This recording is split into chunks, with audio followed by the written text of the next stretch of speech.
안녕하세요. 다같이 미술학원의 이주원입니다. 저는 지난 1부에 이어서 2017 한양대학교 실기유형 분석을 이어갈 텐데요. 1부 영상 다들 보고 오셨나요? 아직 보지 못한 학생들이 있으시다면 1부 영상을 꼭 먼저 보시고 이 2부를 보시기를 권해드릴게요. 1부를 보시고 이 2부를 봐야 조금 더 자연스럽게 연결이 될 수 있으니까요. 꼭 부탁드리면서 제가 맡은 이 한양대학교 실기유형 분석 바로 시작해 보도록 하겠습니다. 자, 지난 시간에 제가 간단하게 얘기를 해드렸었는데요. 어떻게 좀 머릿속에 남아 계신지 모르겠네요. 그래서 제가 이제 기초 디자인 A와 B를 표로 만들었고요. 그래서 조금 직접적으로 비교를 하면서 설명을 다시 한번 드릴 거예요. 그래서 여기서 포인트로 말씀드리는 부분을 분명히 조금 체크해 가시면 분명히 큰 도움이 될 수 있을 거라 생각이 들고요. 자, 소재 수에서부터 먼저 볼게요.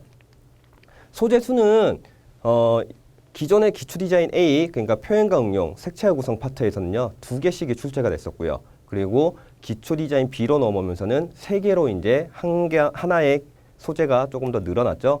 이 소재가 한 가지 늘어난 게 상당히 학생들한테는 조금 더 어렵게 접근될 수도 있을 것 같은데요. 제가 봤을 때는 오히려 한 가지가 더 늘어남으로 해서 학생 본인이 그 소재들을 조금 분석하셔서 거기서 내가 전달하고자 하는 의도적인 거를 조금 선택해서 보여줄 수 있는 게 폭이 조금 더 넓어졌다라고 보시면 상당히 긍정적인 부분이 될 수 있을 것 같아요. 그리고 실제로 나중에 이제 수상작을 이제 비교해 보시면 알겠지만 기초 디자인 B 같은 경우에는 이 소재 3개, 그러니까 A, B, C를 조금 중점적으로 활용한 그림들이 조금 다양하게 나왔다라는, 그래서 그런 쪽에서 측면적인 거에서 기존의 기초 디자인 A와 조금 변화된 부분, 긍정적으로 볼 수 있는 부분이라고 보여지고요. 그리고 출제 방식을 한번 볼게요. 출제 방식에서 표현과 응용은 이제 인쇄되어 있는 이미지가 주어지게 되고요. 기초 디자인 B에서도 흑백의 이미지가 주어집니다. 근데 이제 색채와 구성이 조금 달라요. 색채와 구성은 이제 텍스트로 이제 출제가 되어지게 되고요. 이 텍스트로 주어진다는 게 쉽게 말하면 보지 않고 학생들이 그려야 된다는 거예요. 그러면 이 부분에서 뭔가를 볼 거리가 없다. 그래서 상상으로 그려야 된다라는 부분이 학생들한테 또 부담이 될 수 있는 부분이겠죠. 하지만 출제되어진 소재들을 보면요. 그런 부분에서 조금 부담을 덜어주기 위한 배려겠지만 실생활에서 쉽게 조금 접할 수 있고 한 번쯤은 보고 만져봤을 법한 소재들 위주로 출제가 되고 있어요. 그렇기 때문에 이쪽에서 부담을 느낀다기보다는 평소에 조금 소재를 조금 더 디테일하고 세심하게 관찰할 수 있는 능력을 갖춰준다면, 그리고 이 능력이 갖춰진다면 실제로 한양대뿐만 아니고요. 모든 대학의 모든 실기 유형에 분명히 플러스가 될 수 있는, 그래서 그 디테일한 부분에서 다른 학생들과 차별적으로 점수를 획득할 수 있는 그런 기회가 될 수도 있는 부분이기 때문에요. 절대 부담을 가질 필요가 없이 방금 말씀드렸던 것처럼 평소에 사물을 조금 더 세심하고 디테일하게 관찰하는 능력, 그거를 키워주시면 전혀 문제될 게 없다라고 생각해 주시면 될 것 같아요. 그리고 기초 디자인 B에서는 한 가지 또 제가 다르게 본 부분이 있는데요. 기존의 기초 디자인 A에 비해서 소재 간의 연관성이 조금은 더 깊다, 조금은 더 연관성이 있다라는 그런 소재들이 이제 출제가 되고 있어요. 1, 2, 3부가 조금 마찬가지였고요. 물론 이제 보는 관점에 따라서는 별개 전혀 연관성이 없는 소재일 수도 있겠지만 연관성이 있다라고 제가 봐줬고요. 그래서 이 부분에서는 그림을 실제적으로 보면서 봐야 되기 때문에 요거는 제가 다음으로 조금 밀어서 설명을 드리도록 할게요. 자, 재료 제안을 볼게요. 표현과 응용은 연필만 사용해야 된다고 했었죠. 그리고 또 특징적인 하나가 연필만 사용해서 그리되 화면에 구성하고 표현해야 된다라는 게 경희대와 성신여대, 그러니까 소묘 능력을 보는 다른 대학들과 비교했을 때 차이점이었다라는 말씀 드렸었고요. 그러니까 표현과 응용에서는 지금 재료에서 제약이 걸려 있는 유형이었다. 그러면 색채와 구성과 기초 디자인 B를 보시면요.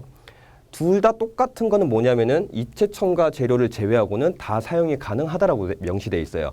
근데 여기서 기초 디자인 B는 한 가지가 더 추가됐어요. 뭐냐면은 그 재료들의 혼용이 가능하다. 섞어서 쓸 수 있다는 거죠. 그래서 실제로 이제 기초 디자인 B로 오면서 재료적인 측면에서도 조금은 더 자율성이 강조됐다라고 보시면 될 것 같고요. 그리고 컬러에 대한해서 볼게요. 표현 강령은 연필만을 사용하기 때문에 컬러에 대한 개념이 없죠. 그러니까 밝고 어둠에 대한 명도로만 표현을 해야 된다. 이건 어떻게 보면 당연히 제약이 걸릴 수밖에 없는 부분이고요. 색채와 구성과 기초 디자인 B로 넘어가 보면 컬러에 대한 제약이 없어요.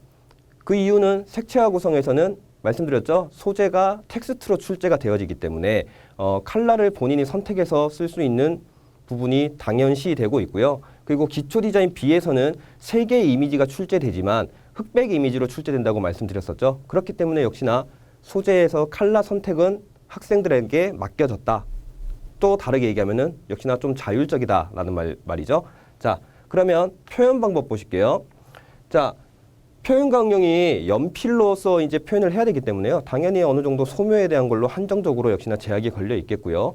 색채화 구성에서는 면분할을 해야 된다라고 말씀드렸었죠. 그래서 그라데이션 표현을 쓸 수 없다라고 명시가 돼 있었고요.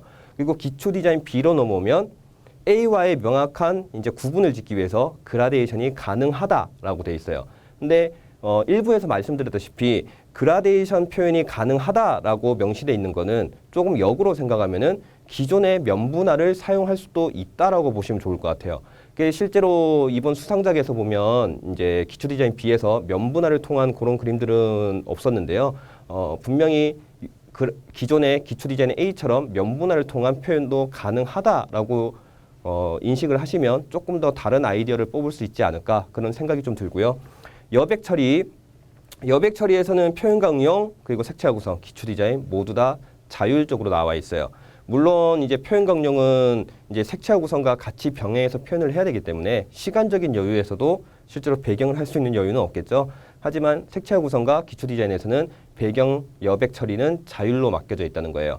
자, 그럼 색깔로 한번 제가 표시를 해봤는데요. 자, 표현 강령 보시면 재료에서 일단 연필에 대한 제한이 나와버리다 보니까 컬러의 제한 그리고 표현 방법에서 제약이 걸려버렸어요. 그럼 색채화 구성은요. 자율적인 부분들이 상당히 많이 있지만 표현 방법에서 면분할로 해야 된다. 쉽게 말하면 그라데이션을 쓸 수 없다라고 되어버렸기 때문에 표현 방법에서 또 이제 제약이 걸려버렸죠. 대신 기초 디자인 B를 보시면요. 기초 디자인 B를 보시면 이제 모든 부분이 이제 자율적으로 나와 있어요. 그래서 실제로 기초 디자인 A와 B를 전체적으로 비교를 해보면요. 상대적으로 기초 디자인 A는 조금 제한적인 실기 유형이었다라고 본다면 기초 디자인 B는 훨씬 자율적인 실기 유형으로 지금 추가가 되었다라고 보시면 될 것 같아요. 자, 이 부분이 학생들한테는 상당히 조금 중요하게 작용이 될 수 있는 부분인 것 같은데요. 제가 봤을 때 기초 디자인 B는 이렇게 자율적으로 이제 학생들한테 맡겨놓은 부분이 상당히 많다 보니까 학생들이 개인의 단점을 조금 숨길 수 있고요. 대신 본인이 가진 장점을 조금 극대화할 수 있는 유형이다라고 보여져요. 쉽게 말하면 재료 제한에서 본다면 혼용이 가능하죠. 어떤 학생은 소묘의 능력이 조금 뛰어난 학생이 있을 거예요. 컬러링보다. 그런 학생들은 실제로 이번 수상작에도 소묘가 이제 주가 된 이제 표현 방법도 나왔었는데요. 소묘가 조금 주가 되고 채색적인 이제 표현적인 게 포인트로 들어간다든가 해서 주제부를 강조한다든지 그리고 본인이 조금 더 장점으로 보여줄 수 있는 재료를 사용할 수 있다라는 거 그런 쪽에 접근도 가능할 것 같고요. 컬러의 제한이 역시나 없어요. 이 부분은 약간의 조금 패턴적으로 조금 만들어질 수 있는 부분이기도 한 부분인데요. 본인이 조금 더 잘 쓸 수 있는 컬러를 역시나 선택해서 쓸 수 있다는 거죠. 본인이 평소에 이제 조금 더 많이 사용해 봤거나 조금 더 이제 사용하기 어려운 컬러들을 빼버리고 조색하거나 해서 이제 배색을 해서 사용할 수 있다라는 쪽에서 역시나 본인의 장점을 조금 살릴 수 있다고 보여지고요. 그리고 표현 방법에서 그라데이션이 가능하다라고 했지만 뭐 사실적인 표현이 상대적으로 부족한 학생들은 기존의 기초 디자인 A처럼 면분할로서 만약에 표현을 해서 들어간다면 역시나 또 본인의 장점, 단점을 조금 숨기고 장점을 극대화시킬 수 있을 거고요. 여백 처리 부분에서도 마찬가지겠죠. 뭐 본인이 뭐 이제 이런 부분은 입시를 뒤로 가면 갈수록 그 단점은 보완은 해야 되겠지만 뭔가 이제 농도적인 부분에서 조금 조절이 힘들다거나 뭐 대비적인 부분에서 조금 잘 뽑아내지 못하는 학생 같은 경우에는 개체와 배경 간의 대비적인 것들을 만들어줄 수도 있을 거고요. 그래서 이 기초 디자인 B 유형은 학생들한테 조금 더 본인의 장점을 조금 극대화시킬 수 있는 유형이다 이렇게 생각이 들고요. 자, 기초 디자인 B에 대한 평을 드리자면 상당히 재미있었다. 대신 또 어떤 부분에서는 조금 아쉬웠다라는 부분인 것 같아요. 그 아쉬웠다라는 부분은 좀 전에 말씀드렸다시피 분명히 이제 제한 조건적인 거에서 상당히 자율적인 이제 조건들인데요. 일반적인 기초 디자인에서는 어떻게 보면 많이 벗어나진 못했다. 분명히 조금 다양하게 활용할 수 있는 조건들일 텐데 그런 부분이 조금 아쉬웠다라는 말씀을 좀 드리고 싶고요. 요 비교를 통해서 이제 앞으로 제가 수상작에 대한 분석들을 해드리게 될 텐데요. 포인트를 먼저 조금 말씀드릴게요. 자, 제가 전달하고자 하는 한양대 포인트는요, 실제로 이제 어떤 관점을 가지고 접근하느냐에 따라서 포인트는 정말 다양하게 나올 수 있을 건데요. 지금 이 제가 전달하고자 하는 포인트는 이게 뭐 정답이다라는 개념보다는 제가 분석하는 데 있어서 이런 부분을 학생들한테 조금 전달을 해준다면 학생들이 조금 더 아이디어를 조금 뽑아내거나 하는 부분에서 분명히 조금 도움이 될 수 있지 않을까, 이런 부분은 좀 얘기해주고 싶다 하는 부분만 제가 가지고 왔고요.